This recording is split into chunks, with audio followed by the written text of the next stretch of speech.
Welcome everyone to Motivation with Fred. The Ready on Your Mark, Reset, Go. We're excited with the Motivation with Fred. Listen, Mark, Reset, Go. Dialysis is not your life, nation.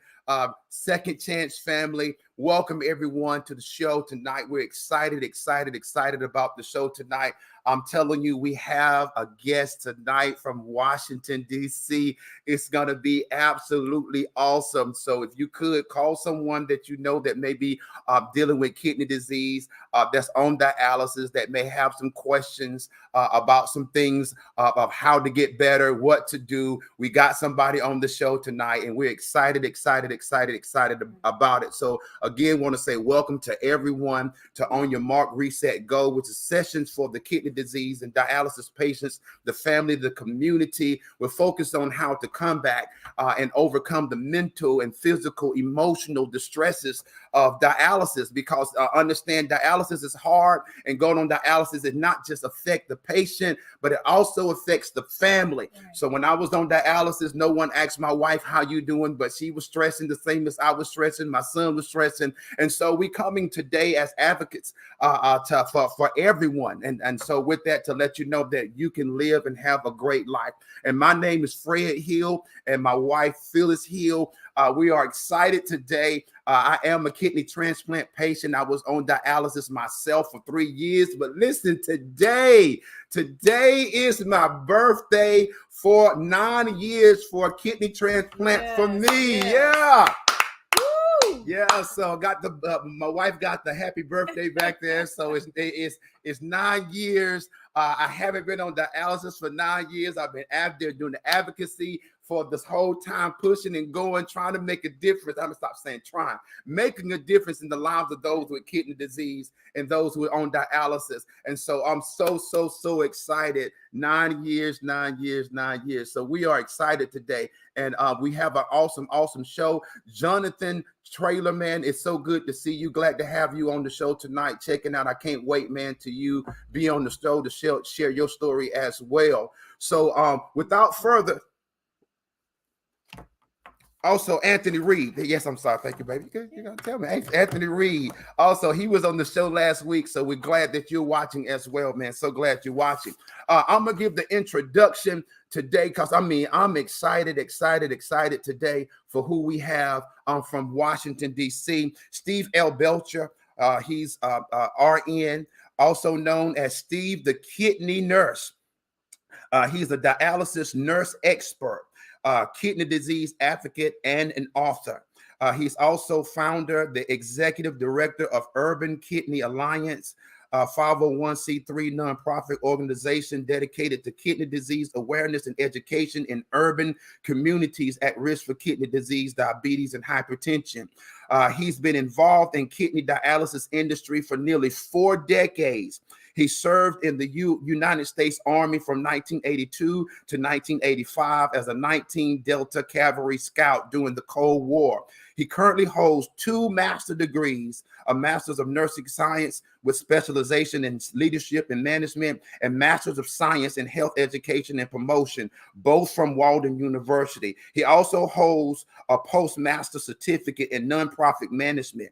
He's also a member of Golden Key International Honor Society and a recipient of the Presidential Volunteerism Award, the gold medal from the President of the United States. His current books include How to Survive Outpatient Hemodialysis, a guide for patient and kidney failure, the Dialysis Patient Handbook for Information, and Conquering the Big Three, a guide to diabetes, hypertension, and kidney disease. He's currently working on a short film documentary, the American Kidney Crisis. And so if you could, I just want to welcome to the stage today, everyone. Want to welcome Stephen L. Belcher, RN, the kidney nurse. Man, we're glad Fred, to have how you you on doing? the show. Yes, sir. Yes, I sir. thought I put on the medal, the Presidential Volunteer Medal, when I heard you say it. That's what I'm saying, man. Hey, you gotta wear it, man. It means something, man. You know, we already talking about it, so we gonna get it. I want to go ahead, go tell us about the medal. Go ahead, tell us about the medal. Well, actually, I got this through the AAKP. Okay. American Association of Kidney Patients, and I think each year they nominate some individuals to receive. They got a bronze, silver, and gold medal. Like if you're doing volunteer work, advocacy, they started this back with, I believe, President Bush during the, and I may be wrong, but during 9/11. Okay. Or it could have been, earlier than that. But yeah, they give this out each year through organizations. Man, that is absolutely awesome, man. And I want to say this to you as well, man. Thank you for your service, man. Thank you for your service. I'm gonna go ahead and clap right now. No, thank you. I just want to say thank you for your service, man. And I think that's absolutely awesome, man, for all the things that you're doing. I can't wait to get into the show. But listen, we're gonna have a quick commercial because when I get into the show, man, I want to ask 100 questions. Absolutely. And we're gonna get into it. Listen, for those who are watching, guys, we have an expert. He's a dialysis nurse expert. So whatever questions that you may have, make sure you hit us up, let us know so we can ask him the questions, and we'll go from there. We're gonna have a quick commercial, and we're gonna be right back with Steve Belcher, the kidney nurse. Dialysis is not your life. The book and workbook by international author Fred Hill is available on Amazon.com. The power to redefine your life while on dialysis. Dialysis is a second chance at life. So what are you doing with this chance? I know that dialysis is challenging. I was on dialysis for 3 years, hemo and peritoneal. But you can still live a high quality, fulfilled life while on dialysis. You can get your energy back, your confidence and sex life back. Still go after your dreams and live your life out loud while on dialysis. The book teaches you that dialysis is not the end for you. It is possible to live and enjoy life. The workbook takes you step by step to make it all a reality. This book and workbook are helping and changing the lives of dialysis patients across the globe. So go to Amazon.com, order the book and workbook, and get your life back. Life is waiting on you. Okay, we're back. So let's get into the show. Steve, listen, tell us about yourself, man. What is the story? What is the story behind you becoming an advocate for kidney disease and dialysis? I mean, you're the expert. You've been in this for over 40 years, but how did it start? Oh, it's a long story. No, it's not that long. But no, this started in 1985, Fred, when I got discharged from the military. My time was up. I was in Fort Hood, Texas, me and my wife at the time. And so once I got discharged from the military, we moved to Austin, Texas, the capital city of Texas. Okay. And from there, I did many odd jobs, just trying to make it a new life, not in the military. Yeah. And so I happened to see this commercial for the Austin Technical Trade School that was in Austin, Texas. I'm sorry, Capital City Trade and Technical. Okay. That was in Austin, Texas. And it was for a medical assistant class. I saw this on TV. So I called and I made an appointment, went there and got enrolled in the medical assistance training. And about 2 to 3 months, I kind of was excelling at it. So I went to the job placement office to ask them if they knew where I could find a on-the-job training that I could find so I can kind of had the school and work on the job kind of go hand in hand. Okay. And they gave me a number for dialysis. It was the Austin Diagnostic Clinic to a lady named Gladys Houston, okay, who was the senior tech that hired. And so I called and made a a interview appointment, went in, got hired, and that was my start. November 1985 of being a PCT. And see, back then when they started, they trained you on the job. It wasn't no class. They trained you on the job. And once, like for 6 months, you couldn't cannulate. You couldn't put the needles in patients. Okay. What I had to do is call for a senior patient care technician. I did all the prep and set up the machine, wipe the person's arm, clean their arm, and get it ready. Then you had to call for a sticker, and they come around, put the needles in, and then I continued to hook up the patients from there, and I discontinued the treatment as well. But that's where it all started, right there, the Austin Diagnostic Clinic. Wow, man. Hey, that right there is awesome. And then also looking at for almost 4 decades, I thought that is just in the industry. And so I know you've seen a lot of things going on with patients, a lot of things going on. And also I know you've seen the advancement of dialysis, of how things, where they are and where they were at 85 and then where they are right now. But the question that I wanted to ask is, what are some of the issues that you see with dialysis patients, things that they've gone through, the most common problem, if you would, and how to remedy? So what are some of the things that you look at with being on dialysis? Because for me, I'm gonna put it this way, for me, when I was on dialysis and you go to the clinic, I've seen people come in with the full Kentucky Fried Chicken, the boxes, the full meal. One lady had the full 2-ounce soda, and this is what she's eating while she's running on dialysis. Now, so I'm scared at that time because I'm like, hey, but I didn't understand that. But then I find out that's not what we are supposed to do. So for me to see that, what are some things that you saw in this time of kidney disease, of dialysis patients, and things that they're doing but shouldn't be doing? Oh, absolutely. Now, I've seen that as well.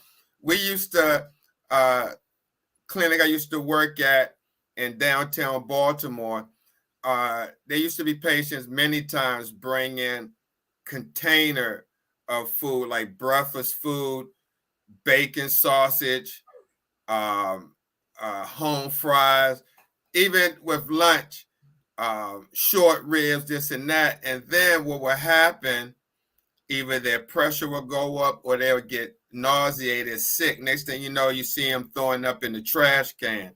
Wow. Not that we didn't have emesis bases, but by the time they had to throw up, it wasn't like we had emesis bases right there. We had to go get one. By that time, they grabbed the trash can from the floor and throw up in that.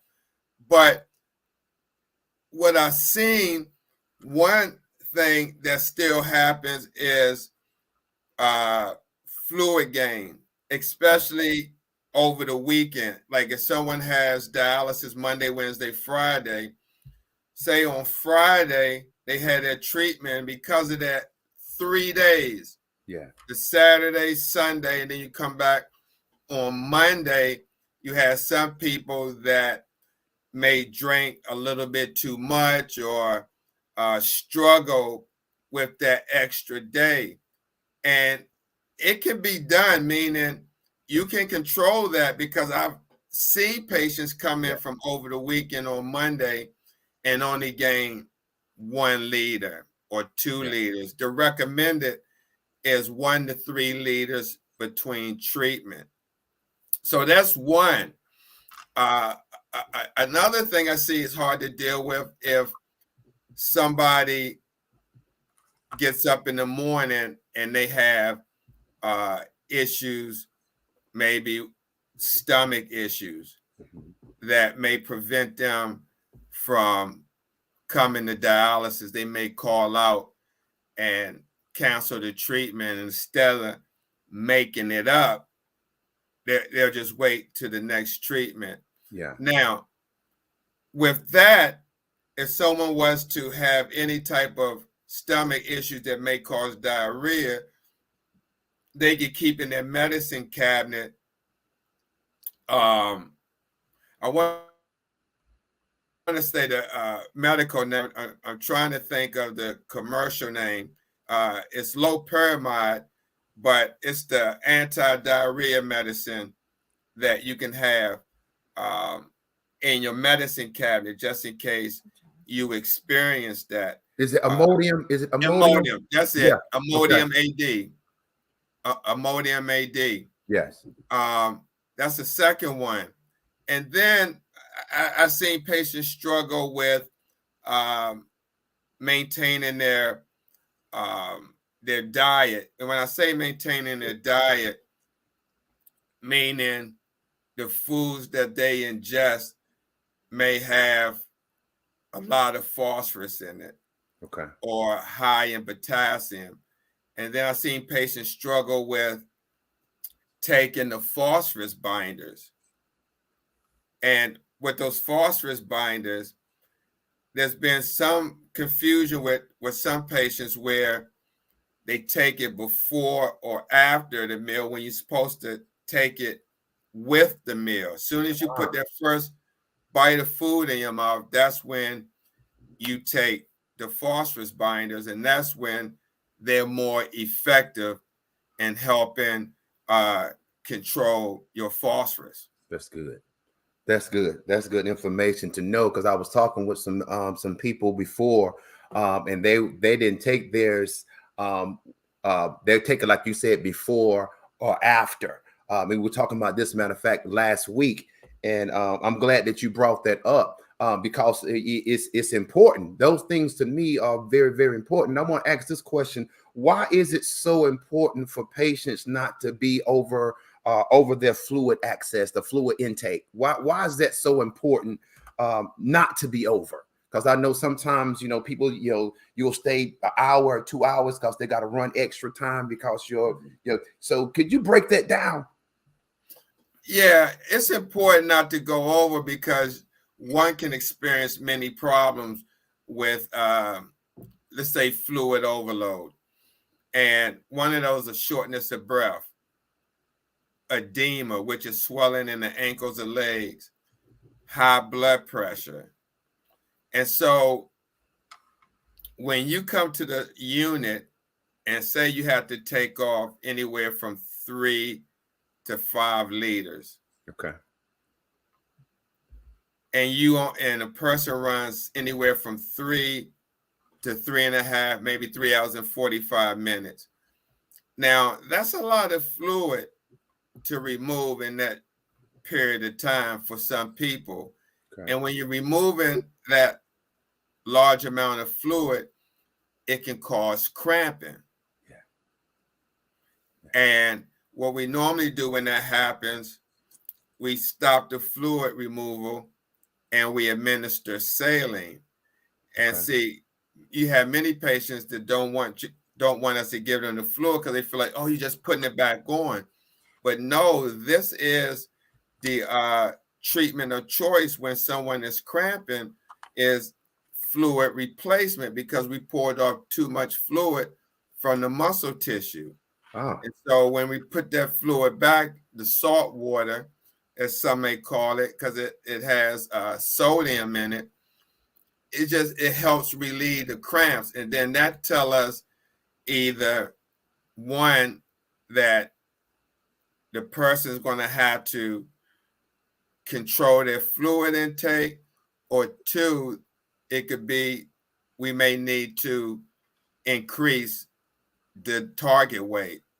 Because sometimes if a person has a great appetite and they've been eating and they know they've been controlling their fluid, then when you go to the scale and you do the weight, some people or technicians may think you got on fluid, and in fact, you gain weight. So we may try to take you to your dry weight, and you may gain weight. And so we're trying to get down to somewhere that you're not at that point anymore. See, the dry weight or your base weight, target weight is all interchangeable. Yeah. It's a variable number. It can move if you're in a hospital and you don't eat. Most people, when they go to the hospital, they lose their appetite. So when they come out, they're going to be below their dry weight.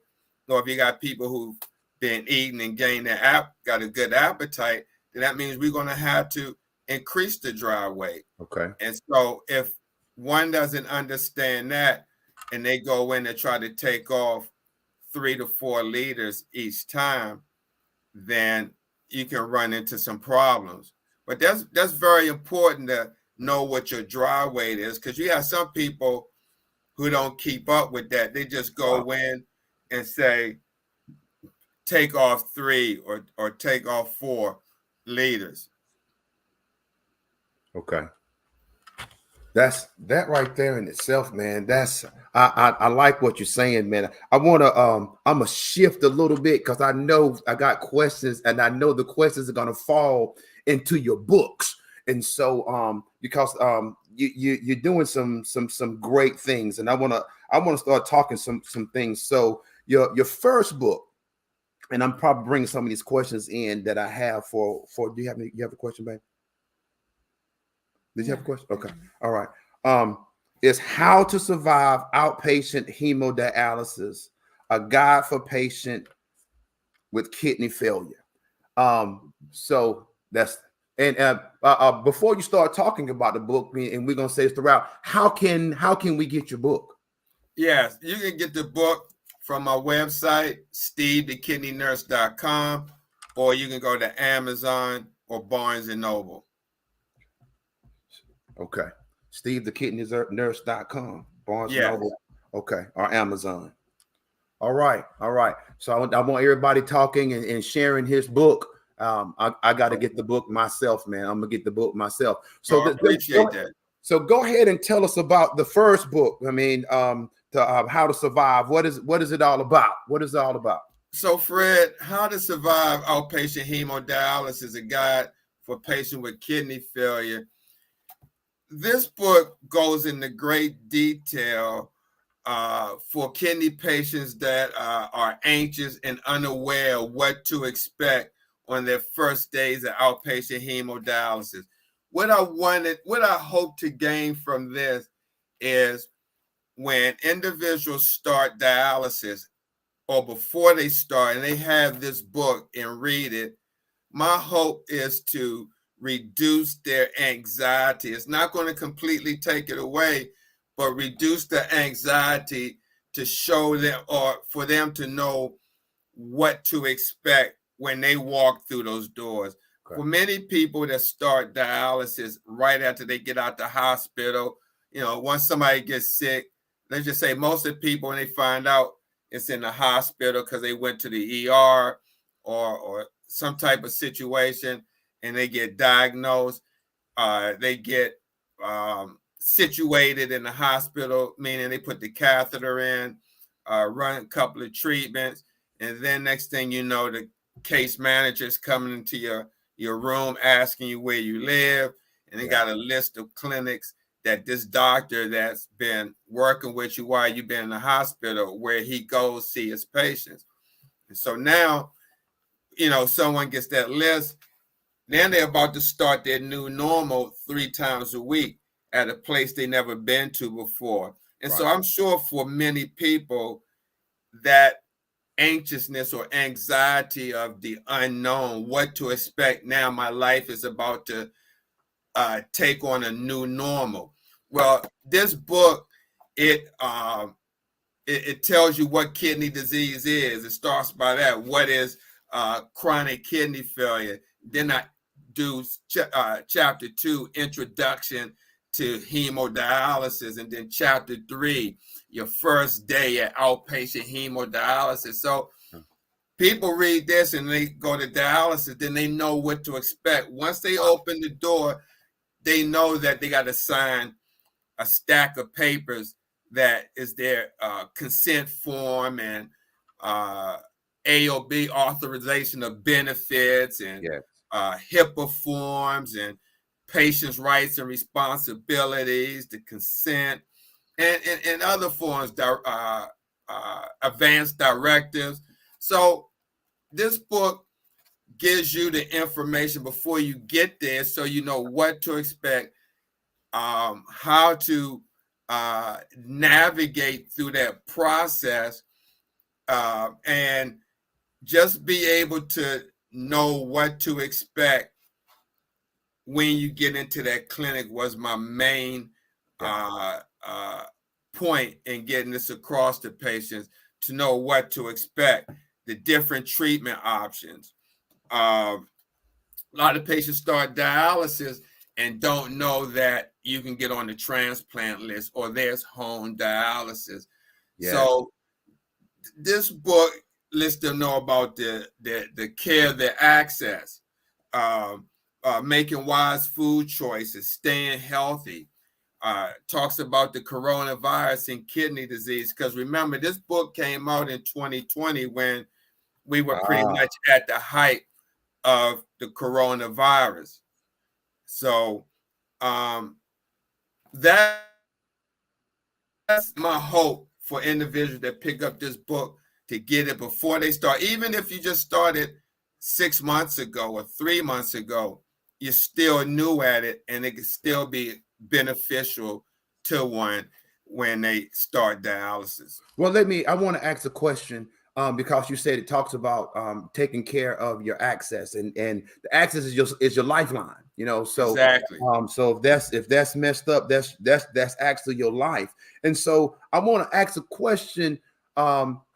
What are some things that dialysis patients can do to prevent infection at the site? That's a good question. And then we got to talk about the different sites, because you have the access in your arm, which could be AV fistula or AV graft. And then you have your subclavian catheter, the catheter that goes into the neck. Yes. And so it takes, it's a partnership to keep that from getting infected. What I mean by that, one, when you're at home, you want to make sure if you got the access in your arm, that you're washing your arm with antimicrobial soap each day. Even when you're not at dialysis, you want to make sure that area is clean. And then when you go to dialysis, most places have a sink when you come in for patients where they can wash their access. I see many patients bypass that sink and not use it. But I encourage you, if you're watching, if you're on dialysis, to use that sink and wash your arm, because once you get to your chair, the person that put you on only may have 2 alcohol pads there, depending on what they got in the pack. They only may have 2. Some may have 4. They try to be real stingy when it comes to these supplies. You know, they used to have the big alcohol pads. They done went down to the small ones. And so for many people, when they got someone working with them, they could be new or whatever the case may be, technician, they may just swipe up your arm and swipe down instead of, you know, cleaning from the inner to the outer, spreading away the germs away from the access. Yes. But either way, you just want to make sure your arm is clean, because it may not get the best cleaning from the caregiver that's going to put you on. Also, with the site in your arm, you want to make sure that you don't stick in the same area.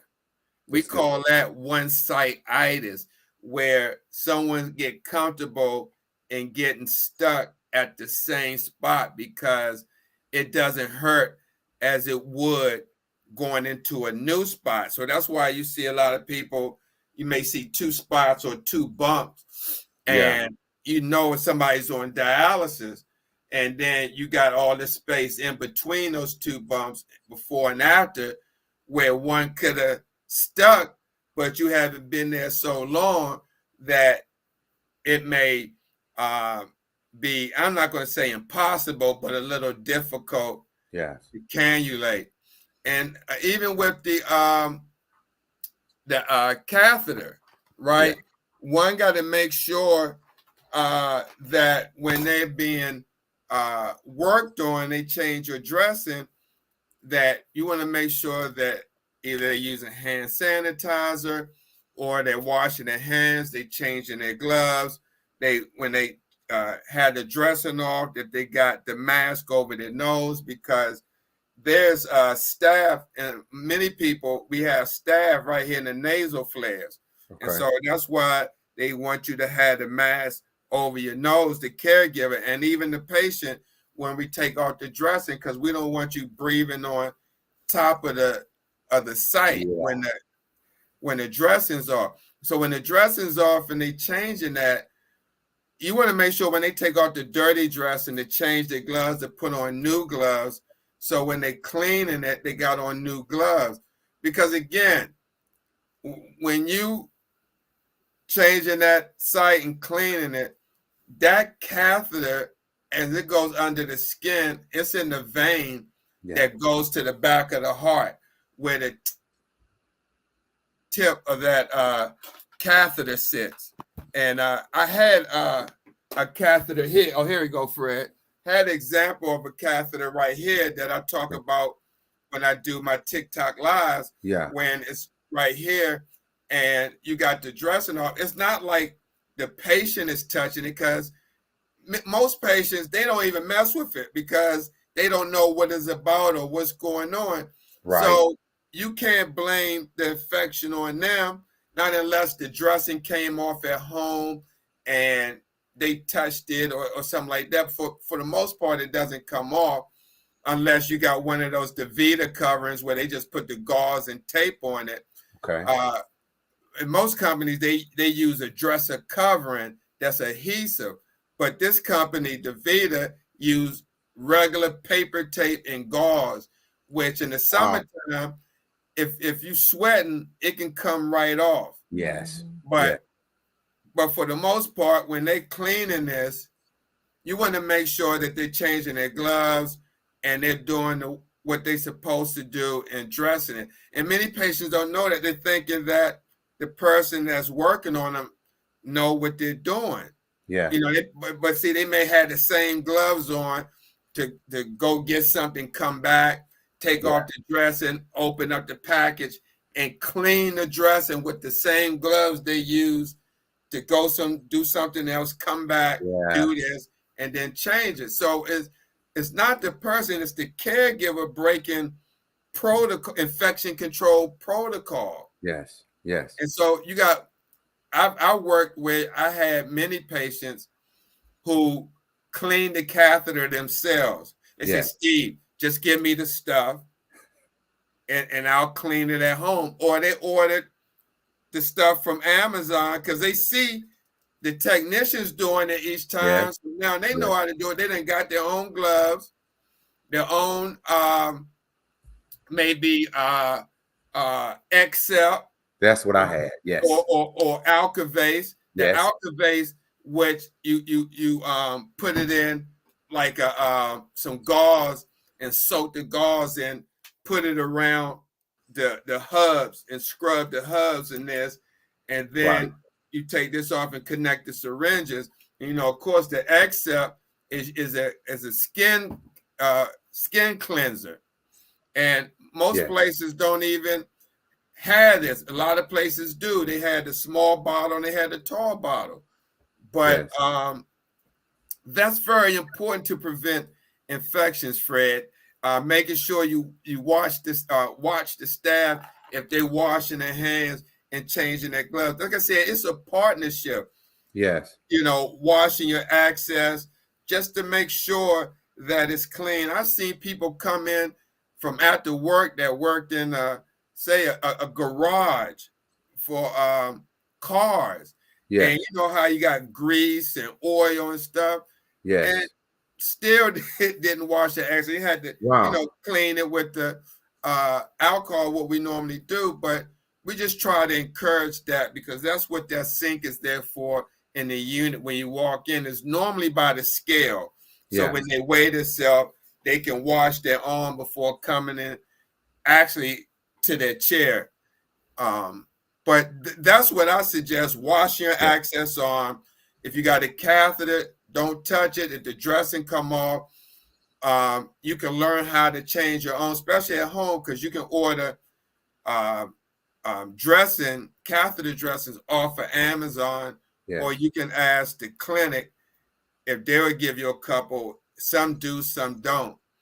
But most patients take it upon themselves to change their own dressing, or at least know how to do it, just in case the dressing comes off, whatever means it come off. Maybe you're sweating, or maybe the tape is loose, or whatever. That way you don't walk around the whole day, 2 days before you go back to dialysis with nothing on it, because now you're at greater risk of getting a line infection. Man, that is good. I think, one thing that I keep hearing you saying, and I push this as well, is that yes, it's a partnership, but like what you're saying, you need to make sure that whether it's the nurse or whoever, making sure that they're changing their gloves. You need to make sure that they're wiping right. You need to because at the end of the day, it's your life. And so if you do get an infection, that infection is not going to bother the person, it's going to get you. And so it's not going to bother the nurse or whatever. It's going to get you. And so to me, it means everything, because I was crazy active. I still exercise, however.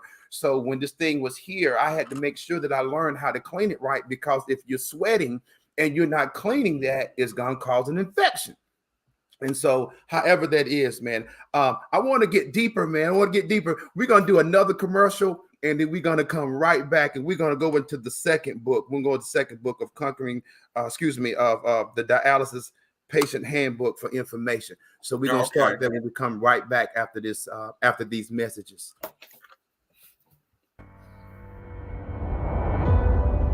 Being diagnosed with kidney disease or being on dialysis can be devastating mentally, physically, and emotionally, not only for the patient but for their families.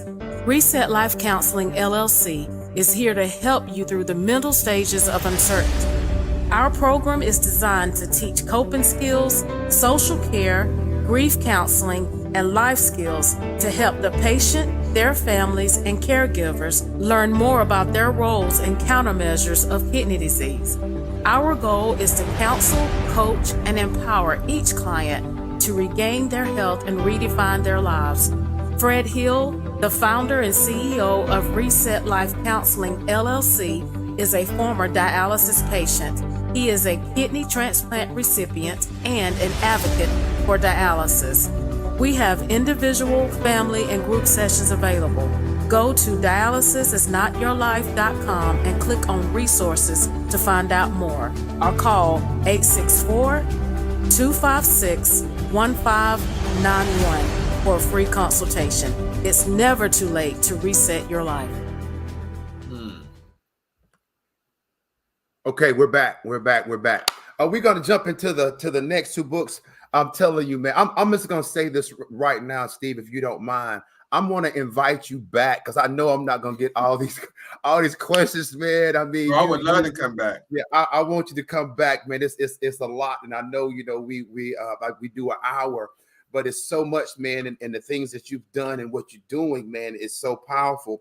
But we're talking about the books, and I don't want to skip the books. And I want to go back. I want to go into the 501c3. It's a whole lot that you're doing, man, to help and advocate. So let's talk about the second book, the Dialysis Patient Handbook for Information. So what is that? And that's all you talk to us. So this book, the Dialysis Patient Handbook of Information, pretty much is what's the word I want to use? It's a carry-on from how to survive outpatient dialysis. When I say by that, meaning now you know about what's going on with kidney disease, what outpatient dialysis is, the treatment option. Now this goes into the daily process of what goes on during dialysis now, what to expect. And so like for instance, I'm gonna go down to chapters. Like chapter 1 is transportation to dialysis. Now we know many patients have issues trying to get to dialysis because of transportation, and so I talk about the many transportation options, Uber, Lyft, friends, family, having backup transportation, and how important it is to get to dialysis. Chapter 2 is dialysis and hospitalization. We know many patients are in and out of the hospital with someone who may have just started dialysis, and we hope that they don't get admitted, but these are the things that happen when you're dealing with kidney failure, is to maybe have a pre-packed bag. I'm sure you may have had one, Fred, when you got on the transplant list, a hospital bag. So when you got that phone call, you grab that bag and everything else and go, and you got your regular clothes. You can feel comfortable instead of having the hospital gown on. And then some patients don't know that we want them, when they get discharged, to bring back their discharge paper so we can see if you've been on it, got put on any new medicines, or if you on, they discharge you with an antibiotic, or just what you were diagnosed with while you were at the hospital. In chapter 3, I talk about the importance of diet and dialysis. That's so important that's 30 pages long. That's probably the longest chapter in the book, is chapter 3, the importance of diet and dialysis. Chapter 4, I take a look at emergency preparedness. Many patients are not aware that even though dialysis clinics are supposed to go over that stuff, like emergency preparedness, and many should have, it's a little book that Medicare has that called Preparing for Emergencies, a guide for people on dialysis. Many patients don't know that, and so don't know of having a emergency kit, a 3-day meal plan. So if something was to happen where you can't get to dialysis, that you know what to do, or you can go ahead and commence your emergency diet if you know that you're not going to make it there. Chapter 5 goes into a look at infection control. And this goes in where we talked about how to keep your arm clean and prevent infection from your access site, whether you got a catheter or in your arm. I talk about infection control. Chapter 6, I talk about understanding your dialysis access. Chapter 7 is understanding the outpatient hemodialysis experience. Like for many people, like Fred, I'm sure, did you do home dialysis or in-center? I did both. I did both. I did both. So I'm sure, like when you first started and you were going to in-center, when you was real brand new to this, I'm sure there may have been times when you came and all the patients sat in the lobby and you waiting for them to open the door. I'm sure you probably wondering, what are they doing back there? Like, why just can't go in and start the treatment? Well, chapter 7, understanding the outpatient hemodialysis experience, goes into what we're doing while you're waiting, like setting up the machines, hooking up the bicarb and the acid, testing the machines, everything that we're doing to prepare for the dialysis treatment. So once we open that door, we're ready to go. Come in, get your weight, go to your chair, person's there, take your blood pressure, your temperature, sit down, start your treatment. We're getting prepared, and sometimes we may not be ready because there may be an issue with a machine. Maybe somebody's machine didn't pass test, and we put it back through test, and it failed again. And sometimes they got to remove that machine off the floor and change the machine right when it's time to start the treatment. And so we're just getting prepared. That's what chapter 7 goes into, to let patients know what's going on, kind of like behind the scenes. Chapter 8 talks about work and dialysis. if somebody wants to go back to work, or if they are working and they get hit with this, things that they can say to their boss, words that they can use, like have a disability, and the American Disability Act, because some people may feel like once they get hit with this, that they can't work no more. They get their hours cut so they can, just to get to dialysis. Some people may, work, but get off at 5, but the shift starts at 3 o'clock. It's like, how do you, if you get off at 5, how are you going to make it to the shift? It starts at 3. So you talk to your boss, he let you off an hour earlier. You may have to use your PTO, your time that you got saved up. Now you may have to take an hour, use an hour each Wednesday. Each Monday, Wednesday, Friday, to get off an hour early to make it to dialysis by 3. But if you get off at 4 and the shift starts at 3, you get there, say 4:30, 4:45, and they get your treatment started at 5. You 2 hours getting your treatment started. And say if you 3.5 to 4 hours, they're not going to run you 3.5 to 4 hours. You just started at 5, and the clinic closes at, say, 7:30, because that's why they start at 3. Yes. Maybe the longest patient running maybe 4 hours. They get there at 3. They getting off at 7. You got people who's been there since 5 in the morning. They're ready to go home. And so what happens in this scenario, the patient loses out, because that's who's the loser in this scenario, because they don't get their full treatment time. Yes. And they burn the PTO. Yeah, exactly. So I talk about work and dialysis, and then chapter 9, family life and kidney disease. That's a big one, family life and kidney disease, because Fred, I'm sure, I don't mean to bring you in, Miss Hill, but I'm sure when you got sick and started on this journey, your wife was right there with you. And the family, they need to know what's going on as well. You got people who married, and one of the spouse may drive themselves to dialysis, and they come back home and don't say anything to the other spouse about the treatment. So they don't know what's happening with the treatment. They just know that their spouse go to dialysis and come home. Same with a family member, boyfriend, girlfriend, whatever the case. But when one is hit with kidney failure, kidney disease, it just doesn't impact that person dealing with it. It impacts the family unit.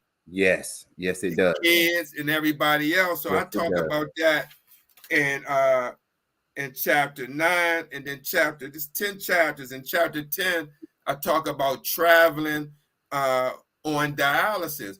All these chapters, I talk about patients' experience one time or another. During that time dealing with dialysis, even, when to travel, maybe somebody used to travel before they got sick, and now they're on dialysis, and they feel like they can't travel because now they got to go to treatment 3 times a week. And that's not the case. You can travel. I'm sure you talk about that in your book, Dialysis is Not Your Life. Yes, sir.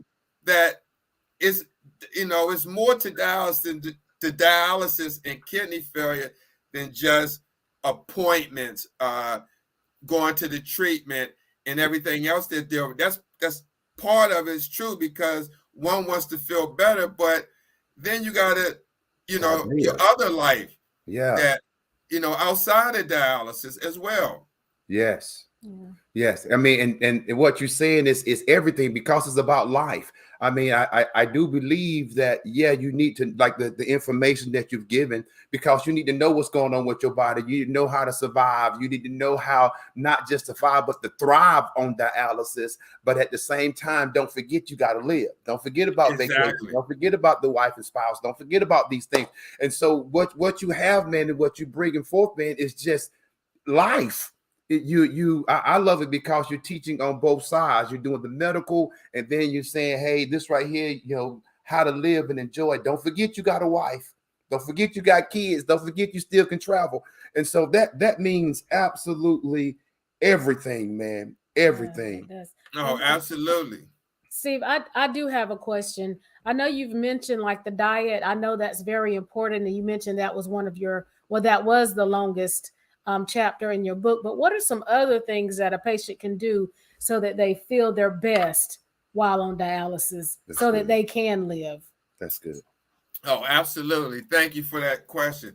I mean, there's a lot of things they can, whatever your hobby, say if one had a hobby before they started dialysis, they can resume their hobby depending on what it was, if it doesn't impact like your access arm. Like say if one loved to play basketball or football or a certain sport. Now, of course, depending on how you feel, you may not be able to resume some of those activities, but walking, being engaged socially, traveling, being with your family, doing other activities that you're able to do within limitations. So it's not just, to me, I don't think one should just come home, go to dialysis, come home, go to dialysis. If one can do other things outside of that, depending on your health, then you should do it. I've met patients and know patients now that go to the casino, play golf, go to the movies. I mean, they still doing other activities instead of just focusing on dialysis. Like they say, they got a life outside of dialysis. It's a saying, don't center your life around, don't center dialysis around your life.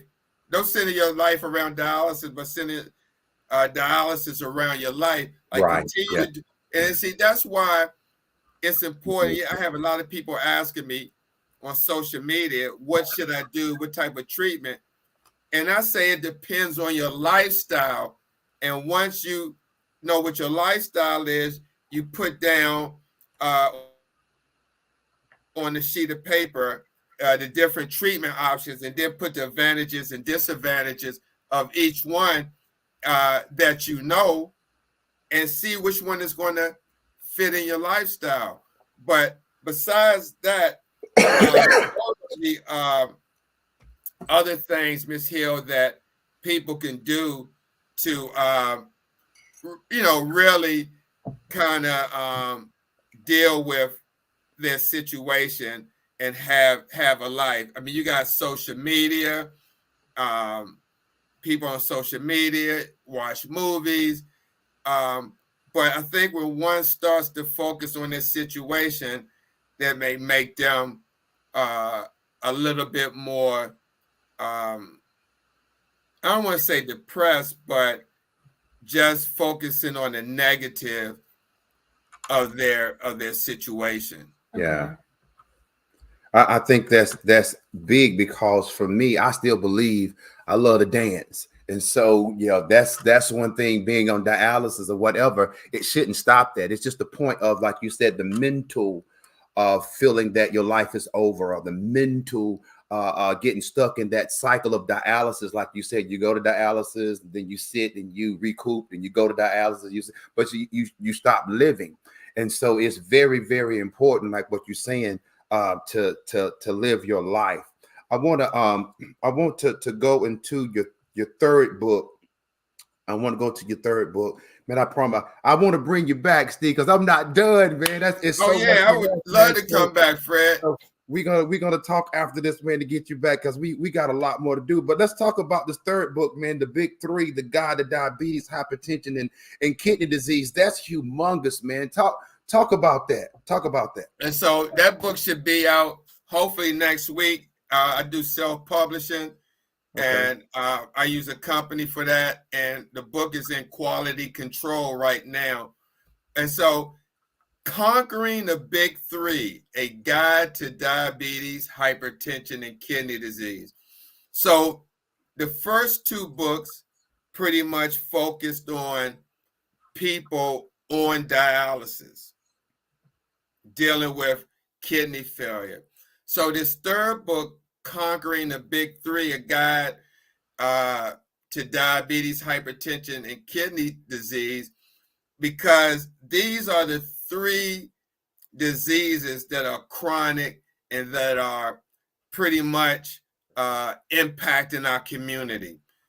Diabetes and hypertension are the two leading causes of kidney failure, kidney disease. So, of course, I had to write a book that focuses on these three conditions, because you have people walking around here that are at serious risk for diabetes, hypertension, and kidney disease and don't even know they have it. And so there's a lot of misinformation out there and dealing with diabetes, hypertension, and kidney disease. And I'm sure you heard, especially with kidney disease, one of the big misinformation that you have, these detox herbal teas that can reverse the condition once it gets to a certain point. And that's not even the case. When your kidneys are failing, they're at a certain point, there's unfortunately no recovery period or any detox or herbal tea that's going to reverse from stage 5 to bring you back to stage 1 or 2, 3 or 4, because the damage has been done. And that's evident by the symptom ones displayed, the buildup of the toxin, the lab work, the decrease and urine output. Those are the symptoms that tells you that something is wrong with your kidneys. And so when you go out and take these different supplements or whatever to try to reverse the condition, one is doing more harm than good. So with this book, my hope is to reach people, and there's many people that are at risk for diabetes, hypertension, and kidney disease.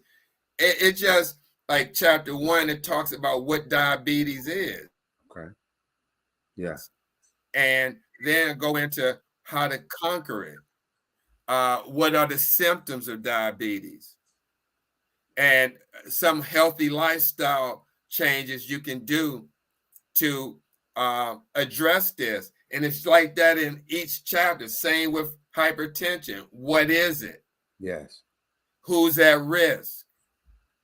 How do you conquer it? Yes. How do you change your lifestyle? And then go same with the whole kidney disease. So my aim is that when people read this and they're at risk, it would, have them thinking, oh, let me at least try to change my lifestyle or my diet, or let me go get checked to see if I do have pre-diabetes or hypertension or kidney disease. These are all, diabetes and hypertension are preventable disease, especially type 2 diabetes. That's what I'm speaking on, type 2, not type 1, because many people are born with that defective pancreas, but type 2 is something that is preventable.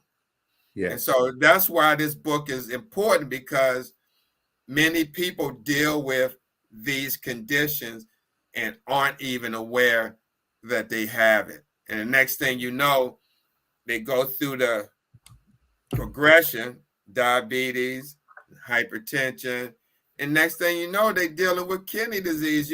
We see in the patient's medical records, you go to a lot of these dialysis clinics, and you look through the primary cause of their ESRD, which stands for end-stage renal disease.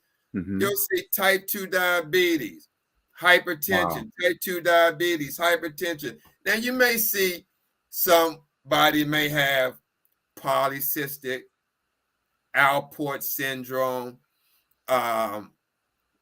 lupus, sickle cell, maybe HIV, or maybe some other reason, maybe COVID, Yeah. that caused their kidney function to fail.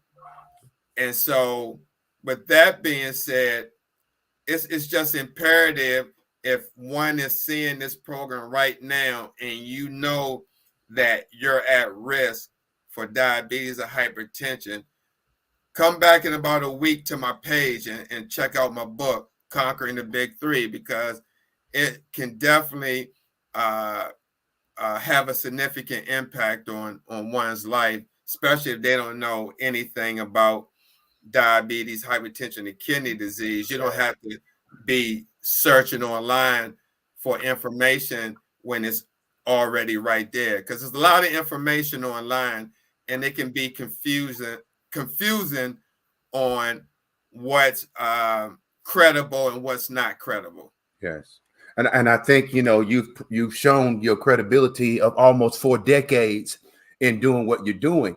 And so and I want to say this as well, because I'm backing Steve. I'm gonna say brother Steve, backing Steve, because even though, like, for me, I have a kidney transplant, but a lot of times you find people who, once they get their kidney transplant, they seem like they forget about the health again. It's like, okay, I got a kidney transplant, so I can go back to eating and doing and going and all these different things that you that actually cause the failure of the kidney.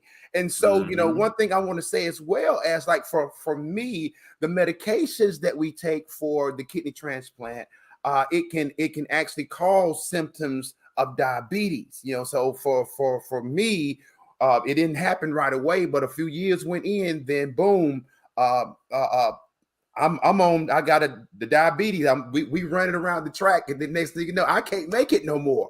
And find out that some of the medications that I was on triggered the symptoms of diabetes. And so I'm exercising, I'm eating right, I'm doing everything, but the medications. And so these different things, what you're saying, man, it means everything. So even though if you have a kidney transplant, these books are still good, because, again, if you go back, the high blood pressure gonna come right back, and you can lose the kidney that you have. And so I encourage everyone. Did I get that right, Steve? TheKidneyNurse.com. So please check SteveTheKidneyNurse.com. Yep. SteveTheKidneyNurse.com. Make sure you go. The 3 books, I'm gonna call them out again. The first one is How to Survive Outpatient Hemodialysis, a guide for patient with kidney failure. Book 2 is the Dialysis Patient Handbook for Information.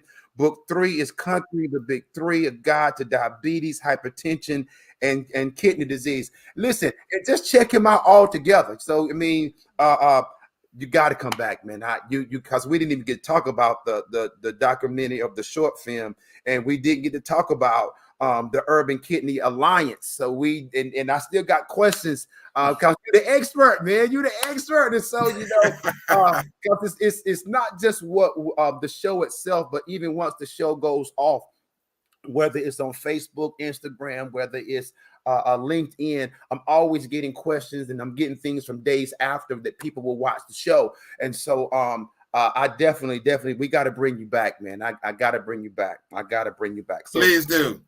But let me ask you this one question before we close out. If there's anything that you want to say to encourage the dialysis community and the kidney disease community, what would it be? Be your own advocate. Like that. And what I mean by that, if you got kidney disease and you're not on dialysis yet, when you go to the doctor and they're giving you results, ask questions. They prescribing you a new medicine. Like, wait a minute, what is this for? And how long do I have to take it, and why I got to take it? Don't just accept and say, okay, I take it for this. Even on dialysis, be your own advocate. And what I mean by that as well, too, is when you go to these doctor's appointments and you don't understand something, point in case. If you just started dialysis and you have a catheter and you just getting into the unit, you haven't been there a hot 2 weeks, 3 weeks, And next thing you know, somebody's coming to you, tapping on your shoulder, like, hey, we want to send you to go get your arm looked at so you can get an access put in. And if you don't feel comfortable right now because you just started dialysis, that's a big deal. Yeah. Or just starting treatment, you're trying to get adjusted. And then about a week, 2 weeks later, they're talking about going to see a surgeon to get something put in your arm. You want to ask questions and just make sure that you're mentally prepared to get that done, because many people that get that done,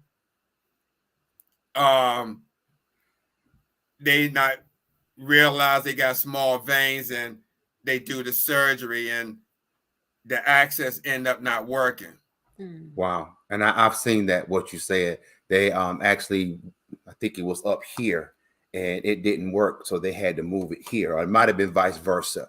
And most of the time it doesn't work down here and they go up. Okay. Well, that might have been what it was. I know it was one or the other that it didn't work and they had to move it. And so that area now, that's a loss. What did he say? That's a lost access.